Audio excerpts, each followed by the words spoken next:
We provide you the platform to turn your dreams into reality. Give wings to your aspirations with KR Mangalam University. Bharat में corona फिर से पैर पसारने लगा है और अब तो कोविड को लेकर एक बेहद ही डराने वाली खबर सामने आई है।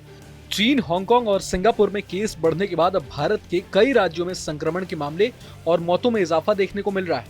चिंता की बात यह है कि वायरस के 4 नए वेरिएंट यानी JN.1, NB.1.8.1, LF.7 और एक और वेरिएंट देश भर में तेजी से फैल रहे हैं। जानकारी के मुताबिक ये वेरिएंट ओमिक्रॉन के सब वेरिएंट है और तेजी से फैलते हैं। हालांकि अधिकतर मामलों में लक्षण मामूली ही देखे गए हैं।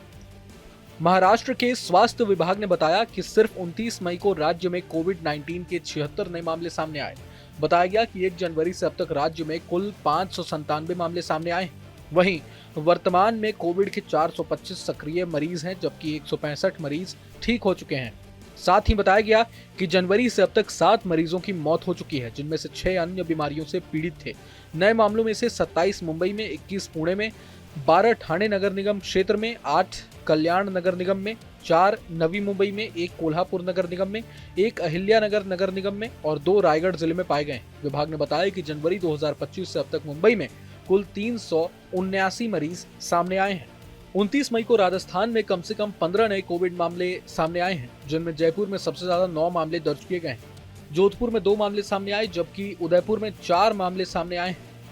इसके अलावा राज्य में कोरोना वायरस के एक नए वेरिएंट की पुष्टि हुई है।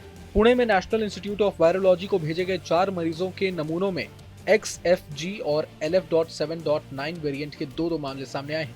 वर्तमान में ये 2 वेरिएंट भारत के पश्चिमी और दक्षिणी राज्यों में अधिक बार रिपोर्ट किए जा रहे हैं। इनके अलावा JN.1 और NB.1.8.1 सीरीज के स्ट्रेन का भी पता लगाया जा रहा है। कर्नाटक में 70 वर्षीय एक व्यक्ति की मौत diabetes, high blood pressure, IHD और पॉजिटिव स्थिति से जुड़े देर से शुरू होने वाले दौर के साथ साथ एन्सेफेलोपैथी के साथ अचानक कार्डियो रेस्पिरेटरी अरेस्ट के कारण हुई है।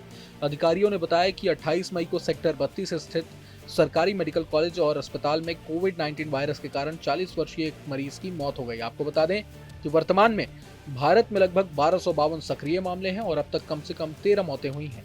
स्वास्थ्य विशेषज्ञों के मुताबिक मौजूदा लहर में OPD में मरीज जिन लक्षणों की शिकायत लेकर आ रहे हैं, उनमें गले में खराश या भारीपन, बुखार, दस्त और पेट में हल्का दर्द, हल्की थकान और आवाज में बदलाव देखा गया है। स्वास्थ्य मंत्रालय और ICMR ने राज्यों को निर्देश दिए हैं कि सभी राज्यों में जांच दर बढ़ाई जाए। इसके अलावा हॉस्पिटल में बेड, ऑक्सीजन और दवाइयों की उपलब्धता सुनिश्चित की जाए। सार्वजनिक स्थानों पर मास्क पहनने की सलाह दी जाए और हाई रिस्क समूहों को बूस्टर डोज लगाने की सिफारिश करें। आपको बता दें कि JN.1 ओमिक्रॉन के BA.2.86 का एक स्ट्रेन है। इसे अगस्त 2023 में पहली बार देखा गया था। दिसंबर 2023 में WHO ने इसे वेरिएंट ऑफ इंटरेस्ट घोषित किया। इसमें करीब 30 म्यूटेशंस हैं जो इम्यूनिटी कमजोर करते हैं। अमेरिका के जॉन्स हॉपकिंस यूनिवर्सिटी के अनुसार JN.1 और अन्य वेरिएंट की तुलना में ज्यादा आसानी से फैलता है, लेकिन ये बहुत गंभीर नहीं है। दुनिया के कई हिस्सों में ये सबसे आम वेरिएंट बना हुआ है। JN.1 वेरिएंट के लक्षण कुछ दिनों से लेकर हफ्तों तक रह सकते हैं। अगर आपके लक्षण लंबे समय तक बने रहते हैं तो हो सकता है कि आपको लंबे समय तक रहने वाला कोविड हो। ये एक ऐसी स्थिति है जिसमें कोविड-19 के कुछ लक्षण ठीक होने के बाद भी रहते हैं। बहरहाल पूरे मसले को लेकर आप क्या कुछ सोचते हैं, हमें कमेंट बॉक्स में जरूर बताएं। अगर आपको ये वीडियो पसंद आए तो लाइक करें और चैनल को सब्सक्राइब करें। वहीं तमाम बड़ी खबरों के लिए देखते रहें न्यूज़ नेशन।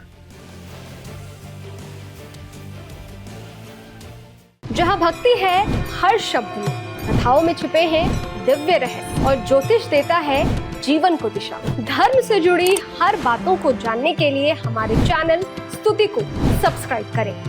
चैनल पर जाने के लिए इस लिंक पर क्लिक करें।